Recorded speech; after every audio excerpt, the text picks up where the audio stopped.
Good evening, everybody. Welcome to Thursday Book Club.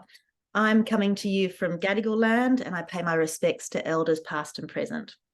For anyone new, my name's Suzanne Leal. I'm the author of 5 novels, most recently The Watchful Wife and Running with Ivan. Many of you will know I started Thursday Book Club in the 2020 COVID lockdown as a way to connect with readers and writers online. 3 years later, as many of you here today will know, we're going strong, and we've continued to have a guest with us once a month. For those who aren't part of the community, you can join via my website, which is simply my name, which is suzanneleal.com. But today, I'm particularly delighted to be in conversation with the author, journalist and artist, Michael Burge. He lives in Deepwater near Glen Innes, where he and his husband Richard run the Maker's Shed, which is a bookshop, a workshop and a gallery. Michael's debut novel is this one, Tank Water. Welcome to you, Michael. Thank you, Suzanne. It's really lovely to join your book club. But this, actually, I think I joined a while ago when you had Marion Frith on, and last week as well. So it's a pleasure to be here. Yes, I really enjoyed. In fact, I've become friends with Marion since then. She's terrific. Where are you coming from today in terms of Aboriginal land? Well, Deepwater is in Nurrabil country, which is just to the east of the big Milleroi Nation, and to the west of the Bundjalung, which is down on the coast. So it's a narrower, smaller geographical area. And I learnt recently how to say it properly. For ages, a lot of us have been saying it wrong, but it's Nurrabil, spelled Ngarabal. But Nurrabil, the Nurrabil people. Who taught you to say it properly? One of the elders, Adele Chapman Burgess, also known as Wabi, and she's been very passionately out there teaching, embryonically teaching the Nurrabil language and reclaiming it from records and recordings and all sorts of sources to teach it to young Nurrabil people, and also soon to be teaching it to white fellas, which will be very interesting. I'm going to go along.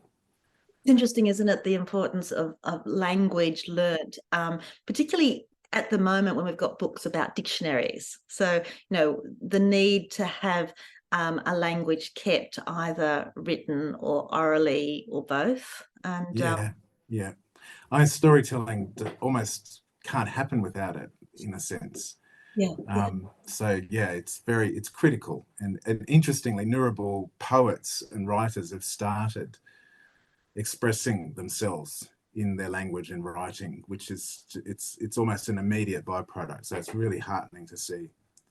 And it's like everything, isn't it? I mean, you get familiarized with it and then it becomes normal. So Anita Heiss, who's got such a high profile, is starting her talks with more than a sentence in language, like even a paragraph.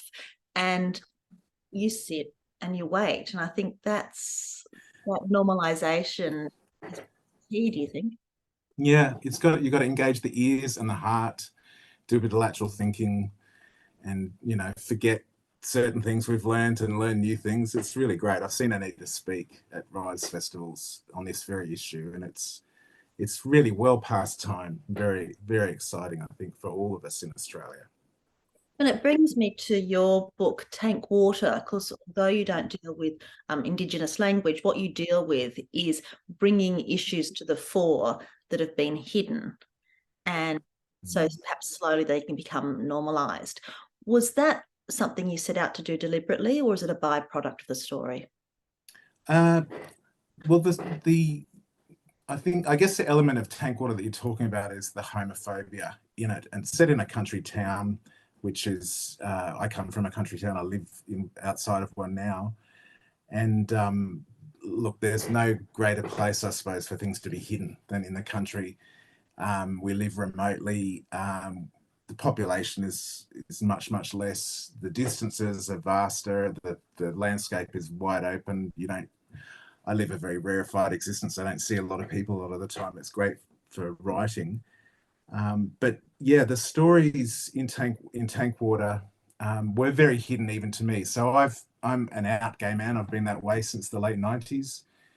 And I often am surprised at how the stories of the hate crimes in this country have been hidden even from gay people, even from the LGBTIQA plus community. And even now, researching them, as I did for this book, particularly the rural-based ones, the whole issue feels like gaslight or bull dust, we call it out here in the bush. It's hard to see what's real and what's not. Is it a crime? Was it a self-inflicted death? Was it an attack? Was it just a mistake? And this runs right through all of the research that I did about this particular issue. And so when I came to write it, it crept up on me. It actually crept up through the manuscript. For quite a few years, I had what you'd call a gutsy family rural drama. And suddenly this issue came up inside it. This issue of homophobia in families and communities now and in the past. And this was just at the time when some of the first broad inquiries were happening. It was actually Operation Parabel, the New South Wales Police's re-investigation of a lot of these cold cases. And so I had to sort of hit the pause button for a while and actually go back and do that research. But yes, the question was about hidden stories. And a lot of these stories are still very, very hidden. There's a lot of people out there waiting for news about loved ones, partners, family members who possibly may never learn the truth. So yes, it's a very, very hidden subject matter. And when you say the story or the theme of homophobia just sort of came up through the manuscript, do you remember the moment it did? And the second question is, did you try and reel it back again? It actually happened on a walk. So me and my husband Richard, we both from the country, from different parts of the country. We moved back in 2017. So we're what's known as regional returners. Apparently we're the biggest demographic in the bush, people who were born and grew up here and have gone away, got education, traveled, whatever, lived in suburbs and have come back.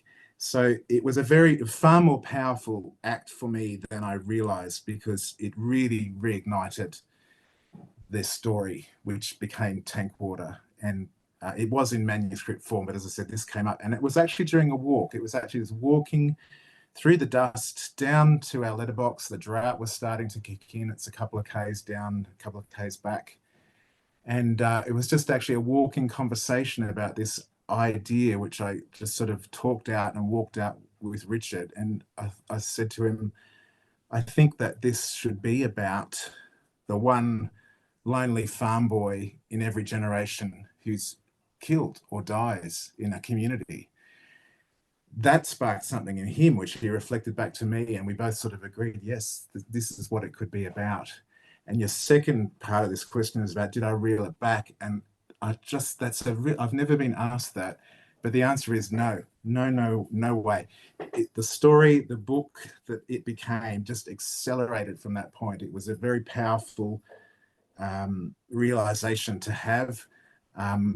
As I said, I had to do a lot of research, and then writing some of the scenes in the book happened very, very quickly after that. And it was really powerful awakening, that particular aspect of the story. And I just don't think I would have been able to hold it back. And it's gone beyond this book. So I now do a lot of journalism about gay hate crime. And, all of that legwork has led to that now, so that it's a subject matter which I'm not glad to be something of an expert in, because it's pretty grisly, but I'm glad of all the footwork I've done, and I'm glad to be doing it because for rural cases, in actual fact, very few people have their eyes on this particular subject. So we were speaking before we started recording about the Special Commission of Inquiry into LGBTIQ hate crimes, and that's one of the areas you've been reporting on. Is that right? Yes, that's right. Yes, it's the Special Commission of Inquiry in New South Wales has come off the back of a parliamentary inquiry in New South Wales, which came off the back of the New South Wales Police's internal re-investigation. Right from the beginning of those processes, people have been calling for a royal commission. A lot of politicians have been using that term. It's not just been thrown around, it's been mentioned a lot. It's just because that's the most powerful reckoning, I suppose, at a judicial level that issues can have. Like we've had the Aged Care Royal Commission, the deaths in custody. So it will be interesting to see how far this one rolls. And look, it's a very searing analysis of what went on, of police procedure, of media involvement, of cold cases that were swept up in this issue that it turns out were potentially not crimes, or weren't perhaps the victims or survivors were not gay. Yet there was this big list, and it's still sort of hanging there in the mist about which cases potentially will have to be reopened or not, or dropped off that list, or what this list will become in the future. We're waiting on the report from Justice Sakar, the Special Commissioner, and it's a big reckoning. It's well past time, and it's very interesting that it's not. This is a New South Wales phenomenon, very much so. There have been historical gay hate crimes and other crimes of this nature in other states, but not to this extent that we've seen in New South Wales. So it speaks to something a lot more endemic, and exactly what that is, we're starting to see. But everything really will come back to this report, which we'll see sometime in this second half of the year. I mean, are you in a position to say whether it's something within the general community, or was it more about New South Wales police at that time? Look, that it's probably would be folly to speculate, although the New South Wales police have had current and former employees in the dock under oath, giving evidence and accounting for police procedures. And a lot of the times when there are big news splashes, it's because of police procedure, historical police procedures, and policing has changed. This issue's been around for so many decades that policing has changed around it, particularly in rural areas, I have to say. So there were significant changes in the very early 1990s, but a lot of these cold cases are from before that time. So, excuse me, that's a difficult question to answer without kind of breaching sub judice laws and that sort of thing. But the police have been in the dock for sure, accounting for former colleagues' work and some current policing standards. So it's an integral part of it, and that's, I guess, why the Special Commission was required at all. Was to make sure that authorities in the state are answering for what happened. And it remains ongoing, and you remain part of the reporting team for that. Yes, look, it's currently on a short hiatus, and then there are some, I think there's around about 4 cold cases to come back, and which means that there's every likelihood that there's 4 families waiting, 4 sets of friends and loved ones waiting. It really is the first time that we've been able to even see images of some of these people who met their ends in such a terrible way, and to know more about their families, their partners, their careers and their hopes and dreams. And some of the most moving testimony that you can see are the families giving family impact statements. And look, that's really tough for people to get up and think of all of those decades between then and now and all the unanswered questions.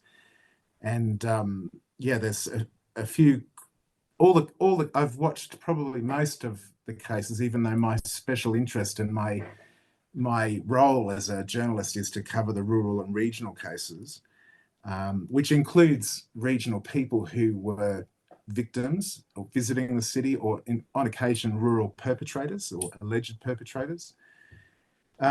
So I've been looking at as much of it as I can. And look, I think probably a lot of the feeling built up in me. I think one of the last times I looked, I just burst into tears watching a family testimony. And a husband and wife who were remembering their lost brother, but not just him, also the other family members who have passed on since, who died with no answers at all. And it's this waiting, endless waiting. A lot of the LGBTIQA plus community, we have had to do a lot of waiting in the last few decades for justice, for equality. But these particular cases are the ones that really hit you here. It sounds like just if you're stepping things down, I mean, I've always thought to have someone missing and not know what has happened or if something has happened would be the pinnacle. And it seems to me that knowing that someone is dead but not why must just be slightly under that. Would you agree? Yeah, look, it's probably very, very close, because they may not be missing. You may know that they died, but not how or why. So there's still elements that are missing. So they are, in essence, a missing person. It's a missing truth. And I do think that in many cases that we may not get much closer to the truth, but at least the system is having a good look, and they've got forensic pathologists looking again at post-mortem reports, looking again at evidence where it still exists. Some of the quite controversial elements of it, policing-wise, is missing evidence. So, there's one rural case where there is very key missing evidence, which may have actually indicated the sexual orientation of a young man who died at age 33 in Inverell, not far from where I live. And it was seeing his case on the list that really piqued my interest, because that's my hometown. That's where I was born and grew up. But the evidence that's missing from the scene of his death, which could shed a lot of light on the truth of his case, just simply not kept, not archived. As I said, policing standards changed. But some of that missing evidence, not in that particular case, but in other cases, DNA evidence, blood stains, etc., bloodstained clothing, some of it, in some cases, was just never even tested in the first place. So it's not, these missing aspects are sort of, were within the power of humans to actually do something about at the time. And so that becomes very frustrating because, as I said, the whole issue can be quite gaslighty. And for some families and friends waiting for answers, I just think that that mist will possibly never go, which is it's a tragedy in its own right. So I get asked this a lot, but it's really why I chose to write about it in fiction as well, because fiction actually sort of set me free a bit, free of those legal judicial restrictions, to explore the issue of who these men are, and some women. So there have been cases of gay hate crime perpetrated in this state against women and trans women and men, and also a seam of history around this in terms of lesbian people in this state. And it's I'm sorry, I've forgotten your question, Suzanne, but I was talking about fictionalizing it. Fiction allows us to explore those emotions and to really put these people back into 3 dimensions, because we just haven't seen them in 3 dimensions. They've just been names on lists, and that really doesn't tell a story at all. It reminds me, what you're saying reminds me a bit of comments that people who write about the Holocaust in fiction talk about. Yeah. That sometimes writing about one person can be more powerful than naming a figure like 6 million, because 6 million has no shape, whereas one person has a whole life. And to explore that through fiction, I think, brings to life in some way the 6 million. Is that how you feel about your fiction? That's a really, really great comparison. Really, that's a great analogy. Yes, I know that the characters in Tankwater, who are the victims of this kind of hidden history, a systemic history of homophobia in this fictitious country town, I know that I imbued quite a few different cases into their stories. I didn't actually base these on any specific stories, but hallmarks of them. I did sort of pick a few hallmarks out of each of them, some of the most shocking aspects to me. But I then had to sort of hide it from the reader too, because the scenes of violence aren't actually in the book, although I did write them. I wrote them and I took them out because it was like I wanted to give the reader that feeling of not that mist, that gaslight in front of the eyes, to not quite see it. Is it real? Is it not real? I had to know what happened to these men though. And it was a really tough moment to sort of just go, oh, look, I like that bit of writing. I like how I said that. I like how I pitched that to myself and take it out.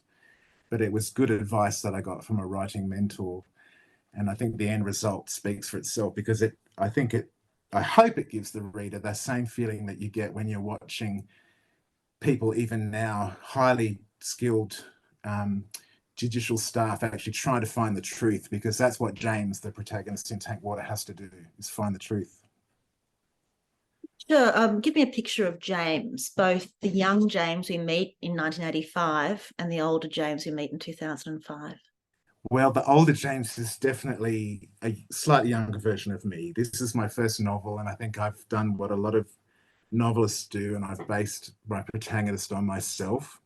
The 15-year-old James, some of the scenes that I wrote in his visit back to the farm in 1985, some of those moments actually happened, but then I found a way to get situations for him which are things that, God, I wish I'd done when I was 15 years old. I'll leave that to the reader's imagination as to which ones, but it was really fun to write those because I was a very, very timid, very closeted teenager. And so is James, but look, it's a novel, a crime thriller, coming of age story, slightly heightened reality. So I guess I kind of relive my youth vicariously through him. But picturing them, I suppose I do see, look, I remember getting to the point with this amalgam of research, my family story and my story, the towns where it happened, and then suddenly realizing that it all looked different to the real places. Like in my mind's eye, when I mapped through that story and was rewriting it and polishing and honing it, that it actually was a very different place. And I think James, I think even he looks different to me. I can't quite describe it, but when I picture him in my mind's eye, he is different to me, even though he's sprung from me, both as a teenager and as a 35-year-old. But yeah, braver than me for sure. And when we meet James in 2005, he's come back to his hometown, Kippen. What's brought him back there? He was told in a harried phone conversation in the book's prologue by his father, who's a retired cop, to not come home. Don't come home. Don't come home. So of course he's a journalist and he remembers what happened 20 years ago, and of course he goes home. That's straight away. The next scene, it cuts like a movie. It would just cut to the airplane, the light craft when it lands. So it's unresolved family stuff that gets him home. And I guess he treats the whole thing as just another story. And journalists do that. We definitely do that. I think by the time I was 35, just about everything I ever wrote or thought about thematically was a story. It was the great Nora Ephron who said everything is copy. And it's true. I mean, I think all writers are like this, whether we're journalists or not. So that's why, who was it that said, if you wanted me to write better about you, you should have been nicer to me? Who was that? Was it Anne Patchett or someone like that? Right. Maybe someone will be able to tell us. I think that it's his natural inclination to find the truth. And I think possibly, in a sense, he was just prepared to go back inside that closet to get it, because as soon as he gets back, he's expected to really go right back into the closet. And I I don't think we're spoiling anything by saying that the truth he's trying to get at has to do with his cousin Tony. That's right. His cousin Tony has been found. He's been found dead at underneath a bridge, the big bridge in town, and not found for some time. Like I realized that the beginning of Tank Water is just like the exposition of so many rural crime novels. I realized that, and when I realized that, I actually started to pastiche them on purpose, because I just think it was like I wanted to set up a tender trap in a sense, because it had to be so much like all of them, and then of course be completely different to them in every possible way. So I didn't shy away from that. The only thing I thought is I'm not going to make this a drought-ridden story, because in 2005 the millennium drought in certain parts of Australia, including ours, had actually broken. So I couldn't make that sort of cracked clay, drier than dry landscape. I thought that would definitely be wrong. So we have a genuine recreation of 2005 in this part of the world, and complete with, I knew that there'd be a significant country audience with this, and I couldn't having been an agricultural journalist, I couldn't get away with incorrect seasons and the wrong kind of harvest, etc. Like a lawyer writing fiction. Yeah. who are in the legal business, who are sort of going to catch you if you're not. That's right. I liked the water that goes through it, and I like the title, Tank Water. Can you tell me a bit about who came up with the title, what the title means for you? Yes, look, it's a story about the things that divide the members of that community, this fictitious town of Kippen and Wishaw, and this alternate version of the northern New England country. All of the challenges that divide, there's readers who know country towns will see all of the standard things, but people who are from country towns will probably see even more subtle things like, I just don't think you can get away with writing an Australian country town without including Aboriginal characters, including migrant characters and migrant stories and Aboriginal stories, to the extent to which you need in order to be authentic.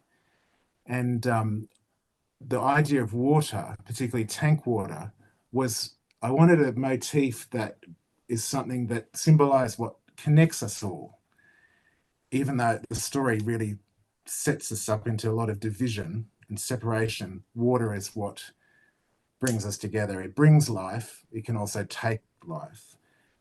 Tank water is a whole unique experience. If anyone's ever lived on tank water, it changes your perspective about, like, if you just have tank water, you don't have mains water, you do become a weather watcher. In the worst drought in living memory, which we went through a few years ago, we got down to still more than half of our capacity, which was such a relief to know that we're resilient, but that was from being very judicious. But tank water, when you look in the top of the tank, it's beautifully clear. You almost can't see the water at all. But what you can see is the sludge on the bottom of the tank. And if you disturb that, it clouds. It clouds into that. It's like a form of liquid gaslight. You can't see, and you don't want to do that because you're going to have to drink that. So it's this idea in the bush, you don't disturb the sludge. And of course, as soon as James returns, he's disturbed the sludge, and off we go. Oh, that's fascinating. I'm noticing the time. I've got another question for you, another few, but in the meantime, for anyone out there who wants to ask Michael a question, this is your chance. Just pop it in the chat and I'll ask him. What I wanted to know, though, Michael, is about the Maker's Shed. Tell me what it is and how it started.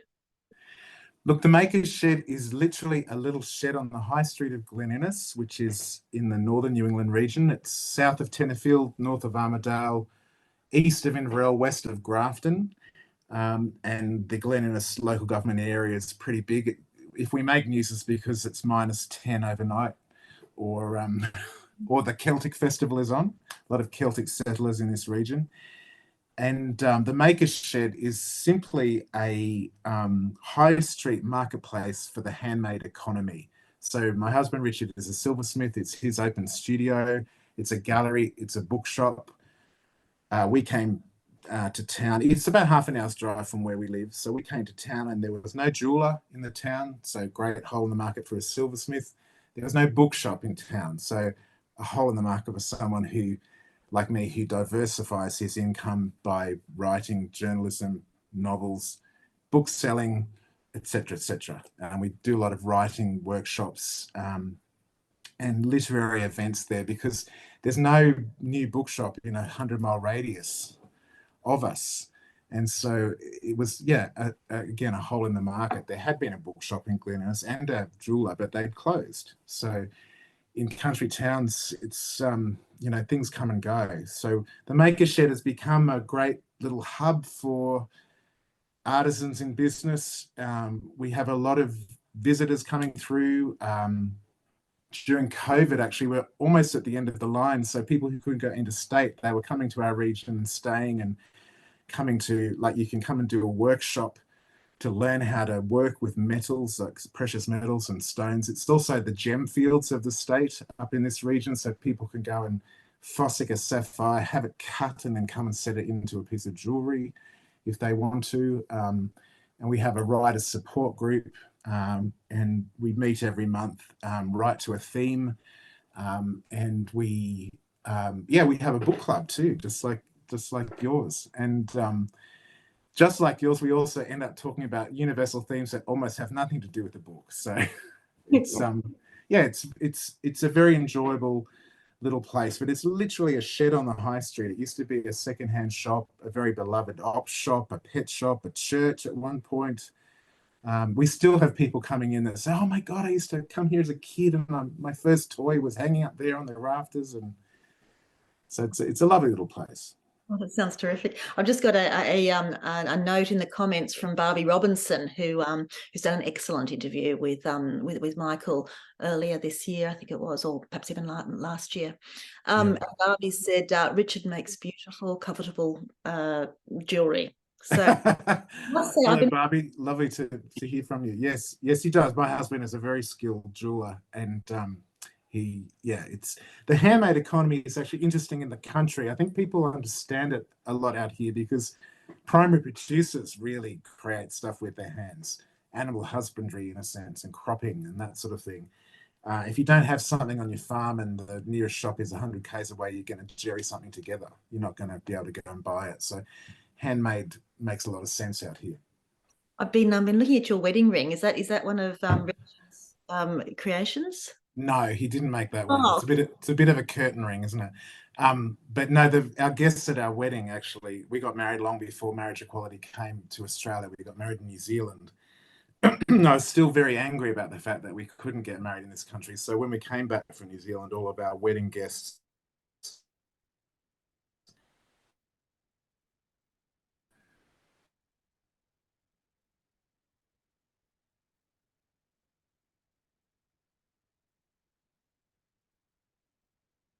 to it. Anyway, it's who believed in equality long before our government. Yeah, that's a sobering story and a happy story now, do you think? I mean, do you feel like we've come a long way? We have, although it's with the current referendum planned for the voice, a lot of this feeling of the public vote approach to things comes rushing back, I think, for a lot of members of the LGBT plus community, because it's one way to go about things. We sort of are bound to it because this is a constitutional matter with the recognition, and added to that the voice. But yes, a lot has changed since December 2017 when the legislation landed in Australia for marriage equality, for sure. A lot of positives, huge positives. Yeah, and the next book is in the making or is in your head, or?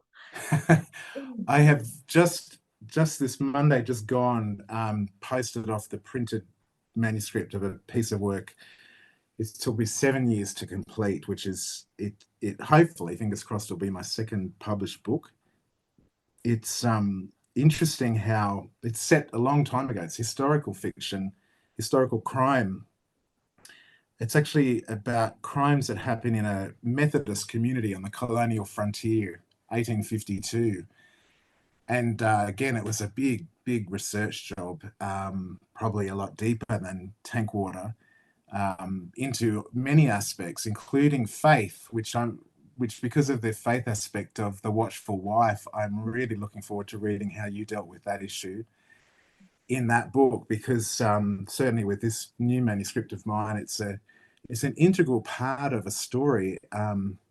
And look, I studied the Bible when I was at university from a secular point of view, and just as historical text, particularly the Old Testament.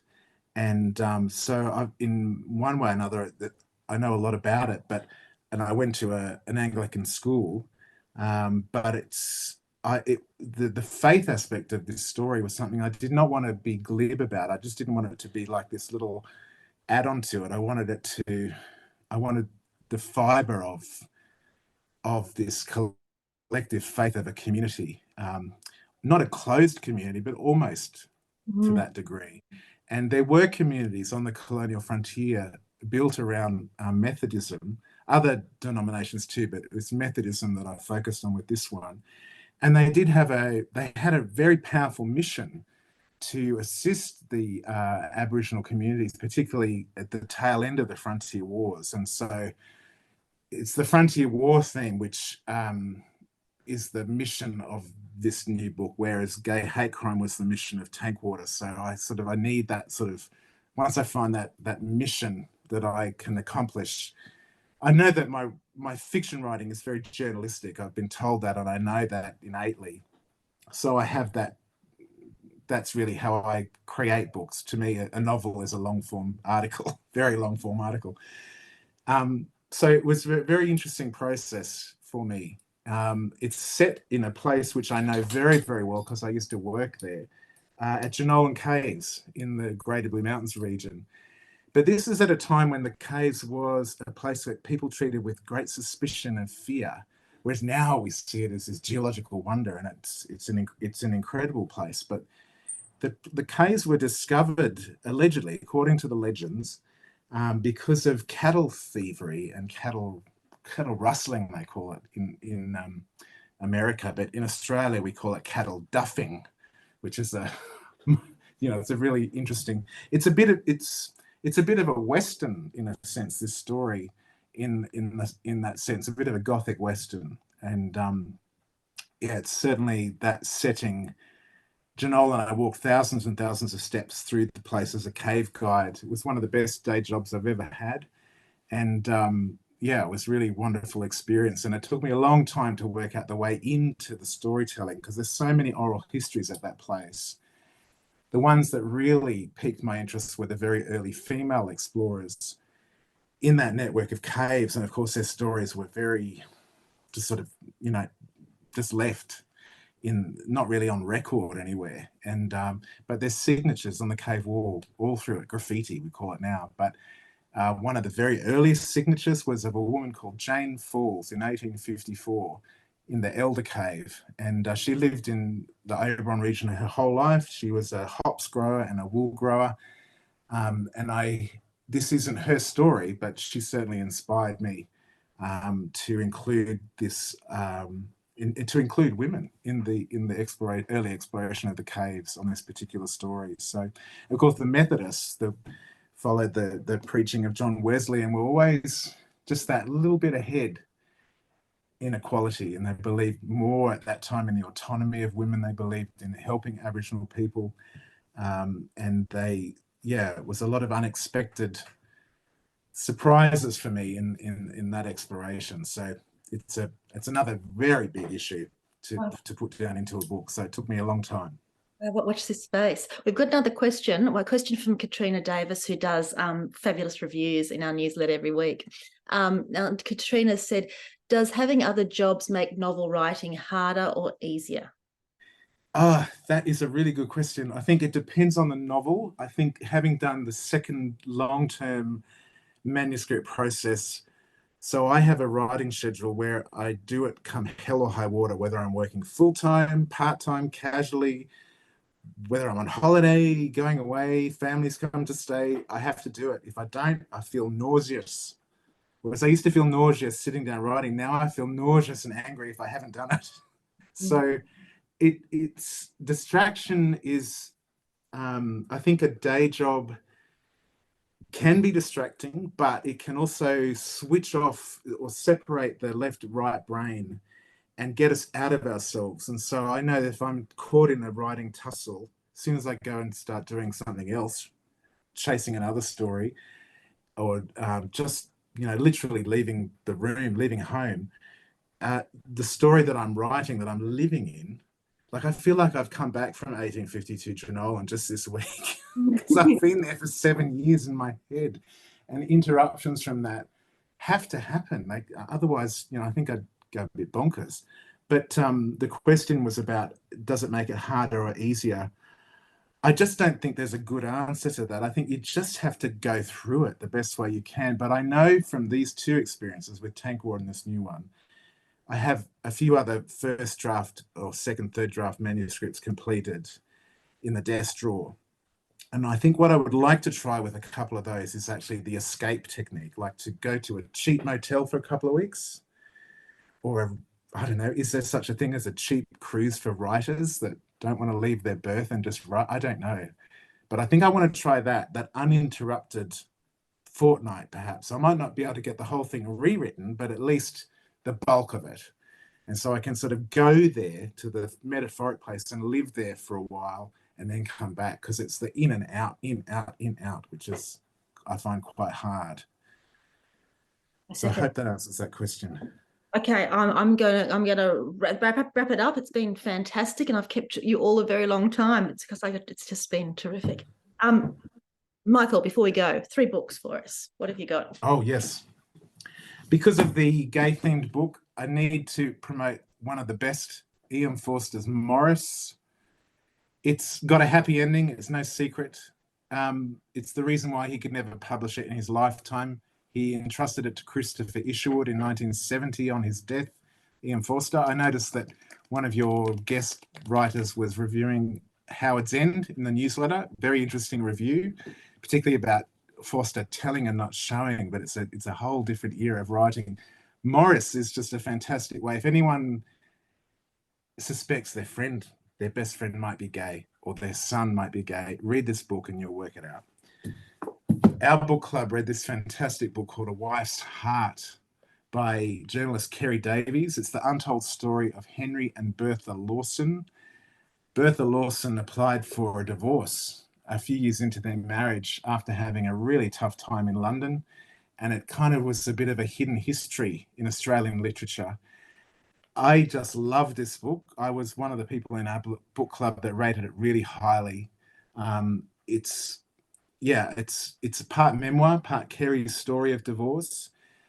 It goes into the nitty-gritty of the history of divorce in Australia without going in too deeply. It's not a big read, it's not a long read, but boy, this was a fantastic read, A Wife's Heart by Kerry Davies. And I'm partway through this fantastic book, Iris by Fiona Kelly-McGregor.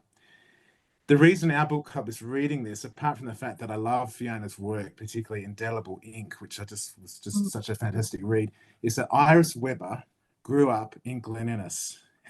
Apparently, she still has family members who live here, and according to the Historical Society, they're a bit concerned about what they might think about what she got up to once she left Glen Innes, because she, of course, went into the streets of Sly Grog Razor Gang Sydney in the 1930s and 40s. And look, it's just like such an unusual take. Have you read this one yet, Suzanne, or is this? No, I haven't. No, I mean it's been sort of scooping up awards everywhere. But yes, I will. Yes, it's really, look. This is, and it's a big read. It's not been padded out to this size. It really is that big. And yeah, I'm really looking forward to cracking on with this one because it's shaping up beautifully. Excellent. On that note, thank you so much, Michael. Thank you, everybody, for attending, and look forward to the next book. Thank you. Thanks so much, everyone.